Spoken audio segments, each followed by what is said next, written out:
Orient Pearl. Let's all welcome Roshan Servania.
Si Roshan talagang nagugulat ko talaga every time na nag-perform siya. Kita mo naman ang itsura, di ba?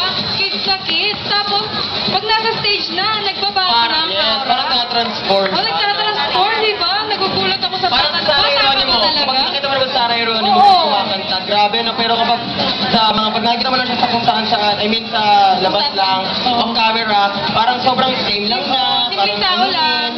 Tapos pag sa stage na halimaw na, no? Sige, parang si Roshan lang yan eh.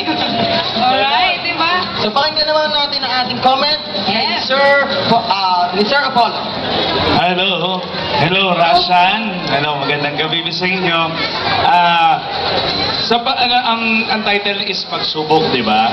So, ang kumanta is lalaki. So, ginawan mo ng version na pang babae. That's good. That's good. Yung ginawa mo is